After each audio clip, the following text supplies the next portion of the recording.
Good morning and welcome to Big Bets on Campus Live, presented by BetMGM. It's 10:30 a.m. Eastern, and this is the Week 12 college football betting preview. I'm Stuckey. Joining me, as always, is my Big Bets on Campus podcast co-host Collin Wilson, and of course, our own college football insider, Mr. Brett McMurphy. We have a lot to get to today. It's the last true full Saturday slate of the college football season, so make sure you enjoy every second of it. We have 4 marquee games to cover. We'll get to our best bets in just a moment. We'll also close out with another best bet, and Colin and I, halftime break, we'll put together a round robin underdog moneyline parlay, and if he decides to show up, we'll get Darren Ravel here for a market report. I should say the universally loved Darren Ravel, and hopefully we can get a nice fade from him. But before we do get into all of that, I want to remind everyone to make sure you download the award-winning Action Network app. You can find all of our picks there, in addition to an abundance of actionable data and content for today's slate and beyond. And our sponsor, BetMGM, has a great new offer.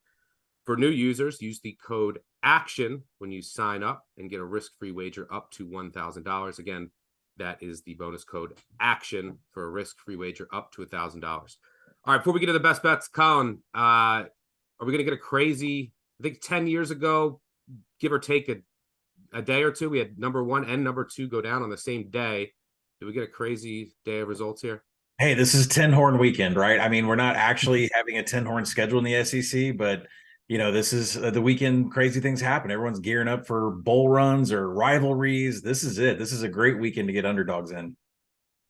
Yeah, let's get some chaos. It feels like the college football playoff is as wide open as it has ever been at this time of the year. So let's get right into it. Let's go to our best bets. Let's first bring up our best bets leaderboard. I'm still on top, but I think Colin made the graphic this week, putting himself on top of the graphic for the first time this year. Maybe that'll give you some good mojo here. But as long as everyone is winning and above 500, especially on those best bets, that's all that matters. Brett, how you feeling today? Feeling good? Yeah, feeling good. Bedlam's tonight, so got my game face on. All right, let's get our resident slot cornerback, Brett McMurphy, is ready to press man coverage today. All right, let's get into our best bets. I'll kick things off here. Do the same thing I did last week. This game's going to start in 25 minutes. I'm going to go with Navy. I think the number's down to plus 15.5 against UCF. Pretty much for all the same reasons. They're my best bet last week against Notre Dame. They have a great run defense, top 10 in a number of categories. That's what you need to shut down UCF. And it's just the Service Academy catching over 2 touchdowns. You cannot set these lines the same way that you set other games. You can't just take power ratings and put them. Look, there's limited possessions. They bleed the clock. It's also a sleepy spot here for UCF coming home after some big wins. Rivalry game against USF on deck, pretty much in the AAC championship. Navy keeps this close. I think they're 5-0 against the spread this year as double-digit underdogs and away from home. Let's go mids. Colin, where are you going? Yeah, I'm going to go with Baylor plus 2.5. I have to keep looking at the board. It could be 3 any minute, but right now, this is the biggest hangover spot for TCU this entire year. And I know everybody keeps looking for this hangover spot and expecting TCU to trip up. But if you just listen to the players and you listen to the coaches, this is really it. These players desperately wanted to beat a school that didn't recruit them with the Longhorns last year. Not only that, they also got to beat their former coach. So it's a hangover for the players. For the coaching, Sonny Dykes mentioned that getting the monkey off his back, getting TCU a guaranteed shot at the Big 12 championship is a monkey off his back and the rest of the coaching staff. And that's a huge hangover spot for him. Now, finally, if you haven't noticed, TCU hasn't had a bye week since September 17th. This is their 9th game in a row. Sonny Dykes mentioned it twice this week. That's a lot of games to play in a row. So all of this is lining up for the whole team to have a bit of a hangover spot here. And when you switch over to Baylor, Blake Shapen has no problems with a 3-3-5 stack defense. That's what Iowa State runs. He had 3 touchdowns, no interceptions, no turnover-worthy plays.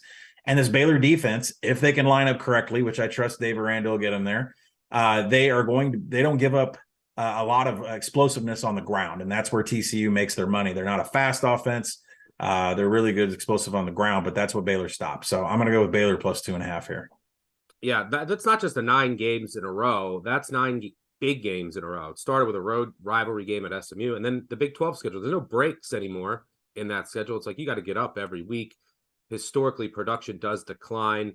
You got to give TCU credit for what they did last week, but the defensive issues are still there from all the previous weeks. They made Quinn Ewers beat him with the deep ball, and his footwork issues, which got exposed at Oklahoma State, got exposed once again. But they still have some defensive issues. Great spot here for Baylor that's going to try and play spoiler, the opposite role that happened last year when TCU upset them to ruin any shot that Baylor had at the college football playoff. Brett, where you going? First, I would stand up and give Collin a standing ovation because his Aztecs over hit very easily last night for all that were joining us. I'm taking an over, by the way. Tennessee team total over 44 against South Carolina. This South Carolina defense allowed 38 points to a pedestrian Florida team last week. Tennessee is averaging 51 points in SEC play against teams not named Georgia. This is not Georgia. Last week, Tennessee leading 49-24. You want more evidence they're going to run it up to get into the college football playoff? They're up 25 points, and they scored 17 points in the final 8 minutes. Give me Tennessee team total over 44. Just a yes or no answer from you, Brett. Put you in the spot here. Does Tennessee end up making the college football playoff? Yes. Okay. They need Baylor. They need Baylor today pretty bad. All right, let's move on to our marquee games of the day. Let's start off with the game we were just talking about, TCU at Baylor. Baylor is a 2.5-point underdog. I think over-under sitting around 57. I just talked about this game. It's Baylor for me. I think it's a great spot to back the Bears. Got into it, number of the reasons before. Collin, I know that you like the Bears as well. We talked about it on our podcast, but you also have a look at a total here as well. Yeah, I'm going to go with the under in this game because Dave Aranda said their issues last week in getting blown out by Kansas State was because they had linebackers that were lined up incorrectly. That sounds like some deja vu, but I've heard it before from Dave Aranda, who's the most honest coach in college football. When he was at LSU halfway through their national championship season, he said, we just have a couple of defensive misalignments, missed tackles. We can get those fixed. LSU became a national champion defense in the middle of the year because Aranda was able to do that. So I think he's going to be able to get them lined up, and the defense will be better than what we saw last week. And TCU has had 2 straight unders. I would argue they should have a couple more with the half points that have been out there on the totals this year, but they scored just 17 last week against Texas. They were going into the fourth quarter against Texas Tech 2 weeks ago with only 13 points. TCU is not real fast on offense. They're explosive. And like I said earlier with the Baylor pick, Baylor can stop that explosiveness, and I'm going to take the under here. Brett, what's your look? I agree with you guys. I like Baylor. As Collin mentioned, this is the 9th consecutive week TCU has played. They haven't had a bye week since September. I haven't had a bye week since September either, and I'm worn out. So I can only imagine what the Horned Frogs are like. Also, Dave Aranda, 5-2 against top 5 teams. And look, it's simple for TCU. If they went out, they're in the college football playoff. Well, guess what? Last year, Baylor knocked the Big 12 out of the college football playoff when they beat Oklahoma State. Not that I'm still bitter or anything. And I think they do it again to TCU. And here's some more Baylor voodoo, if you will. The last 2 Big 12 teams to start a season 10-0 were Kansas State in 2012 and Oklahoma State in 2015. Both lost to Baylor in their 11th game. Yep, this is Baylor's 11th game. It all lines up. Give me the Bears. Yeah, I think Aranda's also 5-0 against the spread against top 15 teams the past 2 seasons with a number of outright wins, all in conference. Let's see if the voodoo ends today. All right, let's move on to our next marquee matchup of the day. Right in my backyard here in Lexington, the number 1 team in the country, Georgia Bulldogs, will come visit here. I have a number of people in town visiting me. They're fortunately staying quiet right now, and I hope they continue to do so. But this Lexington's excited. It would have been a lot more excited if Kentucky didn't lose to Vanderbilt last week, but Georgia is a 22.5-point favorite here. Over under sitting right around 48, has come down some. I'll kick things off here. Technically, it's a pretty good spot for Kentucky, but I don't trust their offense. I'm going with the under here. The market just, I don't know why their Kentucky totals aren't lower than they are every single week. They've had 1 game go over all year, and it was a Northern Illinois game. Northern Illinois scored on the final play of the half, And then they scored another meaningless touchdown in the final minutes after a 4th down PI. That's what it took to go over by a half point for a Kentucky game. Their offense is broken. Their offensive line is broken. They can't run the ball. They have no explosiveness. Will Levis is struggling. I'm not sure if he's fully healthy. This is a team that couldn't move the ball in Vanderbilt and their secondary. How are they going to move it against Georgia? Now, Kentucky's defense, I think, will show up here. It's still a top 25 defense. Got pretty embarrassed against Vanderbilt. They do a really good job of slowing down explosive plays, making you work for it. They're well-schooled, really good tackling team. Do a good job in the red zone where Georgia has struggled some. These are also 2 run-heavier teams. Kentucky's the slowest in the country.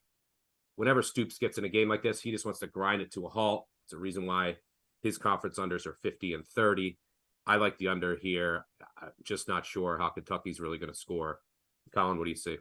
Yeah, for me, it's price point. I mean, you laid out everything that needs to be there for an under. For me, it's price point. This number has dipped below a very key number of 48 in totals, but the first half under is still north of 24. So I'm going to go with Georgia coming in, uninterested, asleep, playing in the first. I mean, they've done it before this year, this uninterested narrative, asleep. They got Kent State. They're putting up goose eggs against Kent State in some quarters. So Georgia comes off a huge 3-game stretch, Florida, Tennessee, Miss State. This will be the 4th SEC game in a row. So there's reason to think that on the road that, they might not be that interested in firing up. And plus, you can't really do that against Kentucky. They play a zone defense that keeps everything in front of them. They're going to look to take away the explosives from Stetson Bennett. And Stuckey just mentioned how lifeless this Kentucky offense is. Lost to Vandy last week, scoring 21 or less against the defenses of Missouri and South Carolina. I'll take a first half under here.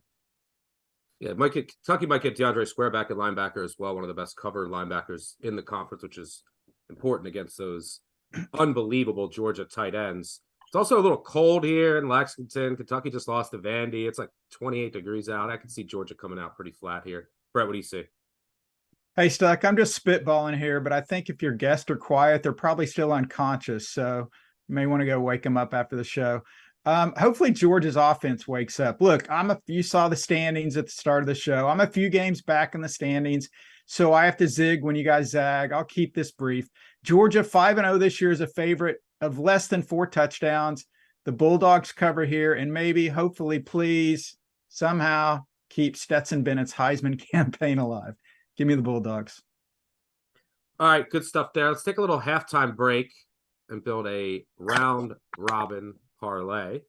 5 teams every week. Try to hit one of these a year. I think we've hit 4. Let's try to get 5 this week. Colin, lead us off. Yeah, let's go with Utah State to start this off. This is more of a fate of San Jose State, who hasn't covered. I mean, they were hot this year. We were riding Siobhan Cordero, and then there was there was a death off field on the roster that happened. And since then, this team has not covered a single game, 4 losses in a row against the spread. And Utah State fighting to get into a bowl that the roster needs, a bowl that the coach needs. There's just different angles of motivation here. One team going up, one team going down. Let's throw in UCLA in there. We'll get to this game in just a minute. Where are you going next? Arkansas, Woo Pig Suey. I mean, Lane Kiffin's a little bit distracted since that loss to Alabama. And Fayetteville's just been a house of horrors for Ole Miss. They've won there, I think, once in the last 20 years, 10 years, something like that. So let's go with Woo Pig Suey today with KJ Jefferson back under center. All right, executive decision here. I know they were banned from the show, but it's their last game of the year. We're going Club Lit, baby. Club Lit in the round robin. I'm not giving out as a best bet. They're banned from that.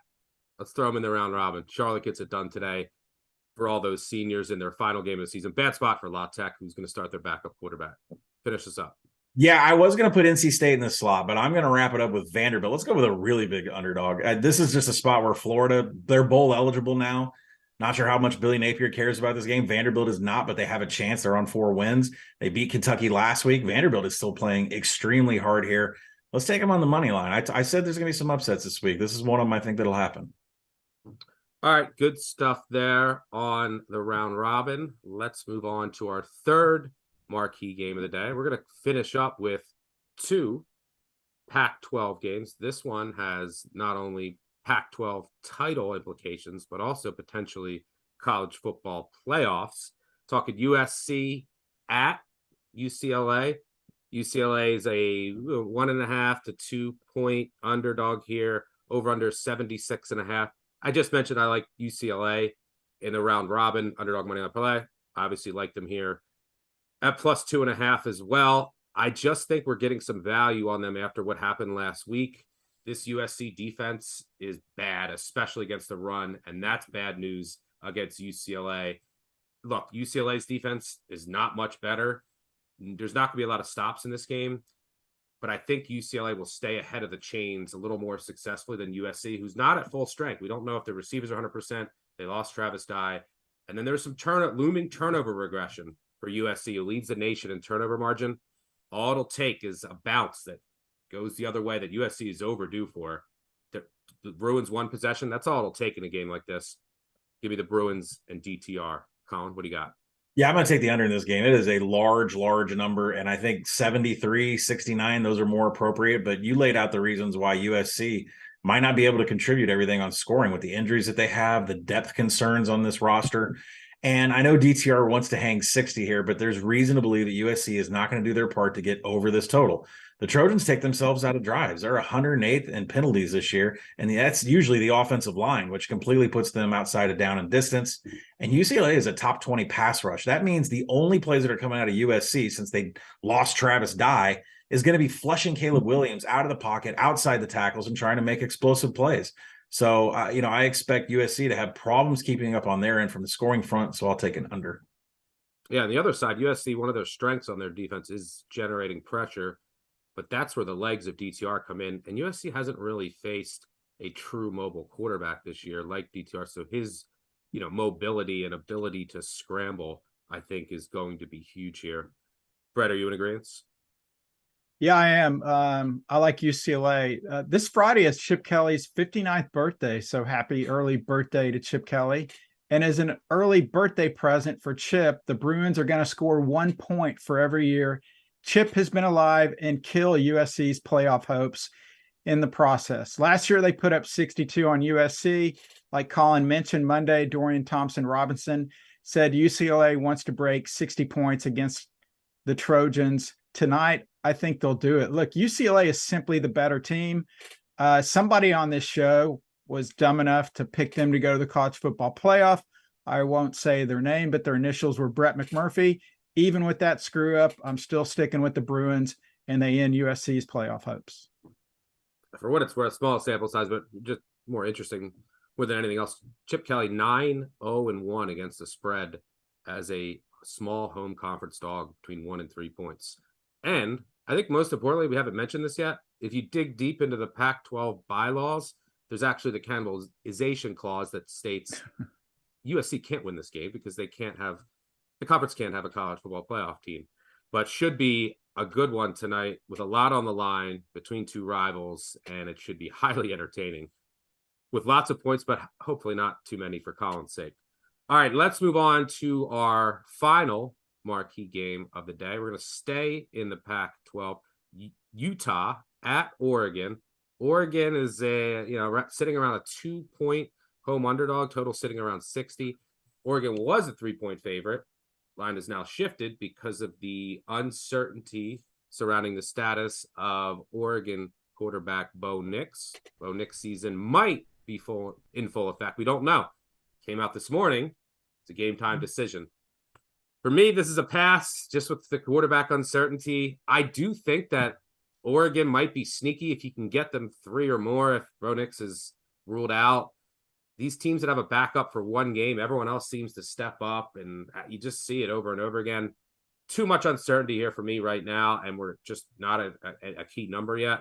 So this is a pure pass, wait and see, follow along in the Action Network app to see if I play anything. I might put in Oregon in my own personal round robin just for the upside, and I like this. I like the spot for him, and I like the matchup. This Utah defense is flawed. Collin, what do you say? Yeah, I mean, what is Bo Nix worth to the spread? I mean, we talked on the podcast about it's a minimum of 7 points, or is it a Grayson McCall 10-point type of thing? But without him, this Oregon offense becomes a lot less potent, and for that reason, I'm going to take the under in this game.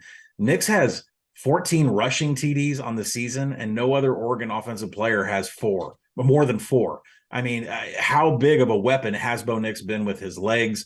Utah is not a fast offense. They want this game to be a grind. Offensive coordinator Andy Ludwig wants everybody in the trench just throwing haymakers. And I think that's what we're going to get here. So Utah averages more than 28 seconds per play. That's pretty slow. They're going to run 2, 3, 4 tight ends out on the field and just try to make this a slugfest. This Utah offense is highly successful. They're not fast. They're not explosive. I expect long grinds of double-digit play drives with scoring in it, but they're going to milk clock. And if Bo Nix isn't there, this total is not seeing the action required if he's not available. Yeah, and you mentioned how Utah plays, and they're kind of their formations, and their use of their tight ends, and kind of a power-heavy, run-heavier team. That might actually play into Oregon's hands. Oregon has a pretty good run defense, horrific pass defense. Like, their pass success rate is amongst the worst in the nation. But I don't know if Utah necessarily has the weapons on the outside to fully take advantage of that, which might make this more of a grind and play into your under. Brett, where you going here? I like Utah. I think it's a good situational spot. Just last week, Oregon, was talking about it had a shot at the college football playoff if it won out. Well, then Washington happened. The Ducks probably would win that game 99 out of 100 times, but they didn't. And now they get Utah, my preseason pick to win the Pac-12, by the way. And look, Bo Nix is out for Oregon. Game time decision, whatever. I've been told he's not going to play. We'll see what happens. Utah is 13 points from being undefeated. Oregon is like 50-something points from being undefeated. On the road, the Utes overwhelm Oregon. I know it sounds weird, but I think they're going to be a little flat after that devastating loss to the Huskies last week. Yeah, it could have impacted their preparation during the week. I think once they get on the field at Austin State, it'll be wild. They won't be that flat, but the lack of focus this week could have been a thing. Just the disappointment after that loss last week. But sources, breaking news here on Big Bets on Campus Live. The last time that happened, he ruled Spencer Sanders inactive, who came in and took my money. So we'll see how this one goes. He wasn't active until the game got out of hand. Yeah, inactive with an asterisk. All right, let's bring in the universally loved Darren Ravel for a quick market report. Hey, Stuck. What are you seeing out there? The whole world's on TCU, I assume. Yes, and the whole world is on that game. It's the most bet game at BetMGM. TCU Baylor. TCU is the most bet team. USC UCLA, which you guys obviously have talked about. That's the second most bet game, and then Illinois Michigan at 17.5. People love Michigan, despite the fact that Illinois has been really good when they're a dog of more than 14. The most bet overs are pretty much the largest numbers on the board. So Tennessee, South Carolina, 66.5, USC, UCLA, 76.5. And obviously, Collin just mentioned the Bo Nix thing, which would have some impact, but Utah, Oregon at 60.5, now down to 60. Most bet unders, Georgia, Kentucky at 48.5, Boston College, Notre Dame at 43, and Louisiana, we said that with Florida State, 52. I want to know if any of you guys are going to touch what seems to be the lowest total in 20 years. The Iowa game. What is it? It's up to 32 now. What, you guys going to touch that? Bonus. Collin will bet the over because he loves betting over 33s and 34s. Yeah. I'll pass. It's under or nothing, but there's no margin for error there. I actually make it a little lower than that. I don't know how anyone's going to score, but Iowa scores on special teams and pick sixes, and then you're ruined. So if I had to bet it, I would bet under, but there's not enough value there. Yeah, now I've liked your bet of Navy plus 15. I've taken that today, and my bet is I really like that. I have a lot of money on that. So I love that bet. And then my second bet today, as you know, which I put out on Twitter yesterday, is Wisconsin minus 10. Happy it got to minus 10. The hook is gone. So we're good. We're going. Jim Leonard. I will Venmo you the amount that you have on Navy to buy back on the other side for me. No. I really want that game. I won't take that offer. About 6 minutes. You're 0-3. No, you're 0-4 this year when you say a side that I'm on. So maybe you're due. But Wisconsin, I don't care that Casey Thompson's back. I think they're that we're going to get some after rushing for only 51 yards last week. I think Wisconsin's O-line's back, and we're ready to go. And this is going to be a blowout in Nebraska in Lincoln. This is we're about to find out the old saying of movable force. You have Ravel on Navy and a service academy catching over 2 touchdowns. Something has to give. All right. Thanks, Darren, for joining us as always. Good luck today, and we'll see you next week. All right. Before we get out of here, one final order of business. That's one final best bet at the Horn. I started with the show with a service academy and catching over 2 touchdowns. And we're going to finish the show with another best bet on a service academy, but this time fading one that's laying over 3 touchdowns. You go back about 30 years, it's about 39%. Just really tough to cover these big numbers. And I think Colorado State is a little undervalued in the market right now. Their offense, which was brand new, they had to install a whole new scheme. It's taken some time, as you would expect. But over the past couple of weeks, they've been putting up a ton of yards. That Millen to Horton connection has just been on fire. I think they can have a lot of success against Air Force. I think that there's some value here in Colorado State, who they've lost their past 2 games, but statistically won both. They're trending in the right direction. Colin, one final best bet. Yeah, let's go with the Arizona Wildcats. Take the points. There's 4s, 4.5, 5s out there. There's plenty out there right now. So I like them to upset Washington State here, who's going on the road. They've locked up a bowl bid. Arizona has not. They're sitting on 4 wins. They've got to win these final 2. And that upset of UCLA last week, you go dig into the box score for Arizona, was not a fluke whatsoever. They kept up with them point for point, yard for yard. And really, the Jaden DeLora, the Jacob Cowing, the 2 transfers that came in from Washington State and UTEP, maybe the best wide receiver quarterback combination in the Pac-12 as far as explosive play. So Washington State has a hard time defending those, and I'm going to take Arizona at home to get it done. Brett? Yeah, Darren asked for something on Iowa, Minnesota. Here you go. My opening best bet was with the high-flying Tennessee Vols. Now I regress to the complete opposite. The Hawkeyes, the red-hot Hawkeyes, winners of 3 straight. Love the notebook stuck. They're facing a Minnesota team they have dominated. They've won the last 7 in the series.